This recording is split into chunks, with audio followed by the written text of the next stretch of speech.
का संकल्प लेते हैं। जिन्हें व्रत नहीं रहना होता है वो संकल्प लेके भगवान विष्णु की पूजा करते हैं।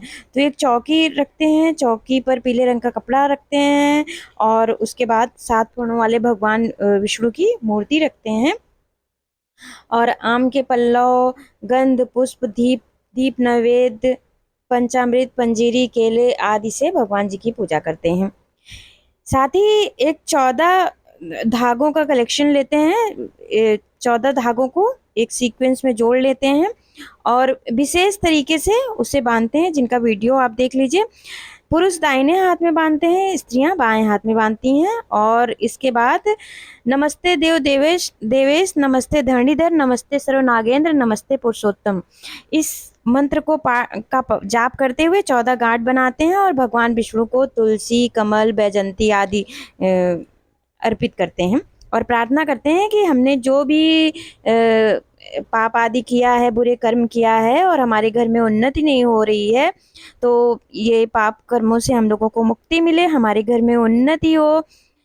इस तरह प्रार्थना करके आगे हम कथा सुनते हैं। तो व्रत कथा जो अनंत से संबंधित है, कई कथाएं हैं जिसमें भगवान कृष्ण ने भी सुनाया था। उसका वीडियो तो एक पुराना है मेरे यूट्यूब पर, वहाँ पर सुन सकते हैं इसका महात्म्य क्या है। एक दूसरी कथा भी है कि प्राचीन काल में सुमंत नामक ऋषि हुए थे, उनकी एक पुत्री थी जिसका नाम था शीला। शीला अत्यंत गुणवती थी। समय आने पर उसका विवाह कौंडिन्य नामक मुनि से हो जाता है। भाद्र मास में शुक्ल पक्ष की चतुर्दशी पर शीला ने अनंत चतुर्दशी का व्रत किया और भगवान अनंत का पूजन करने के उपरांत अनंत सूत्र को अपने बाएं हाथ में बांध लिया।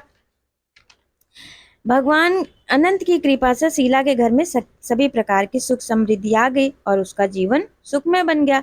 किंतु दुर्भाग्य से एक बार कौंडिन्य मुनि ने क्रोध में आकर शीला के हाथ में बंधा हुआ अनंत सूत्र तोड़कर आग में फेंक दिया। इससे उनके दिन अब फिर बुरे होने लगे। उनका जो सुख, चैन, ऐश्वर्य, समृद्धि, धन संपत्ति आदि थी सभी नष्ट हो गई और वो बहुत दुखी रहने लगे। एक दिन अत्यंत दुखी अवस्था में कौंडिन्य मुनि गहन वन में चले गए और भगवान अनंत को खोजने लगे कि मैंने जो गलती की थी तो मुझे उनसे प्रार्थना करनी चाहिए ये भगवान से।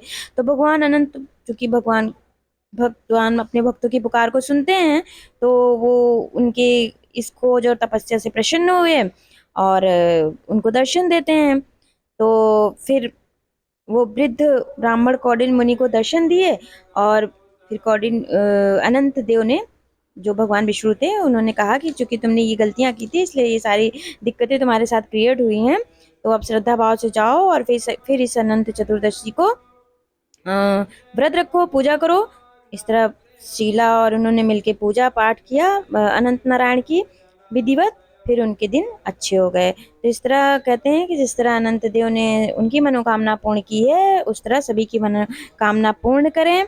और साथ ही आप लोग इस मंत्र का भी जाप करिएगा। अनंत संसार महासमुद्रे मग्नामम समुद्र वासुदेव अनंत रूपे विनियोजितात्मा अनंत रूपाय नमो नमस्तुते। इस तरह कहते हुए जो भी आपके पास प्रसाद हो, दान की चीजें हों, वो ब्राह्मण आदि को देनी चाहिए। तो अनंत चतुर्दशी की ढेर सारी शुभकामनाएं। और मैं खुद भी जिनको प्रसाद देती हूँ ये 14 गांठ वाला, चूंकि ये विशेष तरह से इसका बंधन बनता है, तो मैं भी बनाती हूँ और अपने घर में बनवाती हूँ। तो विशेष लोगों को भी ये प्रसाद के रूप में देती हूँ। तो मेरी तरफ से